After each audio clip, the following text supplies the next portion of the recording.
రెండవ శ్లోకము. శ్రీ భగవానువాచ సన్యాసః కర్మయోగశ్చ నిశ్రేయసకరావుభౌ తయోస్తు కర్మ సన్యాసాత్ కర్మయోగో విశిష్యతే. శ్రీ భగవాన్ ఉవాచ దేవాదిదేవుడు ఇట్లు పలికెను. సన్యాసం కర్మ పరిత్యాగము, కర్మయోగ భక్తియుక్త కర్మ చ కూడా నిశ్రేయసకరౌ ముక్తి మార్గమునకు చేర్చునవి. ఉభౌ రెండును తయోః ఆ రెండింటిలో తూ కాని కర్మ సన్యాసాత్ కామ్య కర్మ పరిత్యాగము కంటెను. కర్మయోగ భక్తితో కర్మ చెయ్యుటయే విశిష్యతే ఉత్తమమైనది. దేవాదిదేవుడు ఇట్లు సమాధానమిచ్చెను. కర్మత్యాగము మరియు భక్తితో కూడిన కర్మ రెండును ముక్తికి శ్రేయోదాయకములే. కానీ ఆ రెండింటిలో కర్మ పరిత్యాగము కంటెను భక్తియుక్త సేవతో కూడిన కర్మయే ఉత్తమమైనది. భాష్యము. కామ్యకర్మలు ఇంద్రియ భోగమును ఆశించినవి, భౌతిక బంధముకు కారణములు. దేహసుఖములను పెంపొందించుకొను ఉద్దేశముతో కర్మలలో నెలకొన్నంత వరకు జీవుడు వివిధ రకముల దేహములను నిరంతరము పొందుతూ భవబంధములలో కొనసాగును. ఇది శ్రీమద్ భాగవతము 5:5, 4, 5, 6 శ్లోకములలో ఈ క్రింది విధముగా నిర్ధారించబడెను. నూనం ప్రమత్తః కురుతే వికర్మ యదింద్రియ ప్రీతయా ఆప్నునోతి నా సాధు మన్యే యథా ఆత్మనో యామసన్నపి క్లేశదా సదేహః పరాభవస్తావదా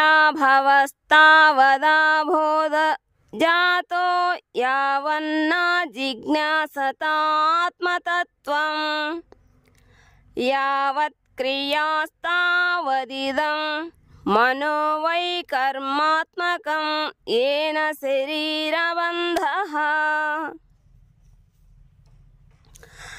ఏవం మనః కర్మవశం ప్రయుక్తే అవిద్యాయాత్మన్యుపధీయమానే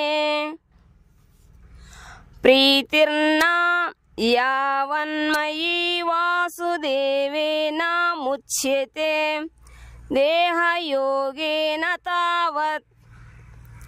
మానవులు ఇంద్రియ భోగము పట్ల మిక్కిలి ఆసక్తులై ఉందురు. దుఃఖపూరితమైన ఈ ప్రస్తుత దేహము పూర్వజన్మ కర్మఫలముగా లభించినదేనని వారెరుగరు. ఈ దేహము తాత్కాలికమైనను జీవులకు ఎల్లప్పుడూ అనేక రకములైన బాధలను కలిగించును. కనుకనే ఇంద్రియ భోగము కొరకు వర్తించుట సరికాదు. మానవుడు తన నిజస్థితిని గూర్చి ప్రశ్నించనంత కాలము అతడు జీవితంలో పరాజయము పొందినట్లుగానే భావించబడును. మానవుడు తన నిజస్థితిని ఎరుగనంత కాలము ఇంద్రియ భోగ ఫలములను ఆశించి కర్మలు చేయవలసి వచ్చును. అట్టి ఇంద్రియ భోగ భావనలో నిమగ్నుడై ఉండునంత కాలము అతనికి ఒక దేహము నుండి మరొక దేహముకు పరిణామము చెందవలసి వచ్చును. అట్లు మనస్సు కామ్యకర్మలలో నెలకొనినను అజ్ఞానముతో ప్రభావితమైనను ఏదో ఒక విధముగా ప్రతి ఒక్కరూ వాసుదేవుని భక్తియుక్త సేవ పట్ల ఆసక్తిని పెంపొందించుకోవలెను. అప్పుడే ఎవరైనను భౌతిక భవబంధముల నుండి విముక్తిని సాధించు అవకాశమును పొందగలుగుదురు. కనుక జ్ఞానము మాత్రమే తాను ఈ భౌతిక దేహము కాదని ఆత్మను అను జ్ఞానము ముక్తికి సరిపోదు. మానవుడు జీవాత్మ భావనతో వర్తించవలెను. అట్లు చేయనిచో భౌతిక బంధముల నుండి తప్పించుకొనుట ఎవ్వరికిని సాధ్యపడదు. కానీ కృష్ణ చైతన్యముతో కూడిన కర్మ ఫలాపేక్షతో కూడిన కర్మ కాదు. అట్లు పరిపూర్ణ జ్ఞానముతో చేయబడు కర్మలు మానవుని నిజ జ్ఞాన పురోగతిని మరింత అధికముగా దృఢపరచగలవు. నిజమునకు కృష్ణ చైతన్యము లేకుండా కేవలము కామ్యకర్మలను త్యజించుట ద్వారా బద్ధజీవి నిజముగా తన హృదయమును పవిత్రము చేసుకోలేడు. హృదయ శుద్ధి లేనంత వరకు మానవుడు ఫలాపేక్ష భావనతో కూడిన కర్మలను చేయవలసి ఉండును. కానీ కృష్ణ చైతన్యముతో చేయబడు కర్మ సహజముగానే సర్వకర్మ ఫలముల నుండి తప్పించుకొనుటకు తోడ్పడును. అట్టి కర్మ ద్వారా భౌతిక స్థితికి ఎవ్వరునూ పతనము చెందు అవకాశము ఉండదు. కనుకనే పతనాపాయముకు గురి చేయు కర్మత్యాగము కంటెను కృష్ణ చైతన్య సహిత కర్మ ఉత్కృష్టమైనది. కృష్ణ చైతన్యము లేకుండా చేయబడు కర్మత్యాగము అసంపూర్ణము. ఈ విషయము భక్తి రసామృత సింధువు 1-2-256లో శ్రీల రూప గోస్వామి ఇట్లు నిర్ధారించిరి. ప్రాపంచికతయా బుద్ధ్యా హరి సంబంధి వస్తునః ముముక్షుభిః పరిత్యాగో వైరాగ్యం ఫల్గు కథ్యతే.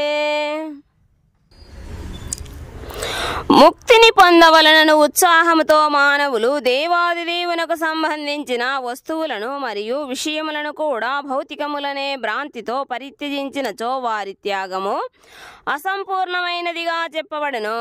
సమస్త సృష్టి భగవంతునికే చెందినదని ఎవ్వరునూ దేనిపైననో ఆధిపత్యమును ప్రకటించకూడదనే జ్ఞానమును కలిగి ఉన్నప్పుడే త్యాగము పరిపూర్ణము కాగలదు. నిజమునకు ఏది ఎవ్వరికిని చెందదని ప్రతి ఒక్కరూ గ్రహించవలను. ఇక అప్పుడు త్యాగమనే ప్రశ్న ఎలా ఉదయించును? సమస్తము శ్రీకృష్ణునకు చెందినదని ఎరిగిన వాడు ఎల్లప్పుడూ త్యాగములో నెలకొనినట్టివాడే కాగలడు. సమస్తము శ్రీకృష్ణునికే చెంది ఉండుట చేత అతని సేవ కొరకే తప్పక సమస్తమును వినియోగించవలను. కర్మ యొక్క సమగ్ర రూపమైన ఇట్టి కృష్ణ చైతన్య సహిత కర్మ అనేది మాయావాద సాంప్రదాయముకు చెందిన సన్యాసులు అవలంబించు కృత్రిమ త్యాగము కంటెను మిక్కిలి శ్రేష్టమైనది. 3వ శ్లోకము. జ్ఞేయ స నిత్య సన్యాసి యో న ద్వేష్టి న కాంక్షతి నిర్ద్వంద్వో హి మహాబాహో సుఖం బంధాత్ ప్రముచ్యతే. జ్ఞేయ తెలియబడును.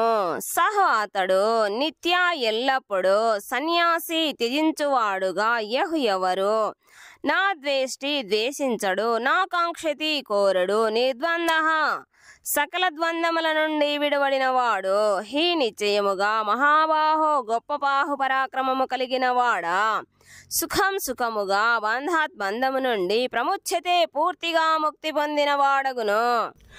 మహాబాహువులు గలవో అర్జున, కర్మఫలములను ద్వేషించుట గాని వాంఛించుట గాని చెయ్యని వాడు నిత్య సన్యాసిగా తెలియబడును.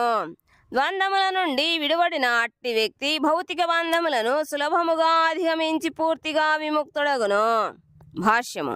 కృష్ణ చైతన్యములో పూర్తిగా నిమగ్నుడైన వ్యక్తి నిత్య సన్యాసి అగును. ఎందుకనగా అతడు కర్మఫలములను ద్వేషించుట గాని వాంఛించుట గాని చెయ్యడు. అట్టి వ్యక్తి శ్రీకృష్ణునితో గల తన నిత్య సంబంధ విషయములో తన నిజస్థితిని ఎరిగి ఉండును. అతడు నిత్యము దివ్యమైన భక్తియుక్త సేవకు అంకితుడై ఉండును. అట్టి త్యాగి పరిపూర్ణ జ్ఞానవంతుడగును. శ్రీకృష్ణుడు సంపూర్ణుడు మరియు తాను అట్టి సంపూర్ణపు అంశనని అతడు పూర్తిగా ఎరిగి ఉండును. అట్టి జ్ఞానమే గుణరీత్యా మరియు పరిమాణ రీత్యా సరైనదగుట చేత అది పరిపూర్ణమైనది. ఎన్నడును అంశ పరిపూర్ణము సంపూర్ణముతో సమానము కాలేనందున జీవుడు శ్రీకృష్ణునితో ఐక్యము చెందటం అనే భావన ఎన్నడును సరి అయినది కాదు. జీవుడు భగవానునితో గుణరీత్యా సమానుడు కాని పరిమాణ రీత్యా కాదనే నిజమైన దివ్య జ్ఞానము కోరికలు చింతలు లేనట్టి పరిపూర్ణ మానవుని చెయ్యగలదు. అట్టి వ్యక్తి ఏది చేసినను శ్రీకృష్ణుని కొరకే చెయ్యును కనుక అతని మనస్సులో ద్వంద్వములు కనిపించవు. అతడట్లు ద్వంద్వాతీతుడై భౌతిక జగత్తులోను ముక్తుడై ఉండును.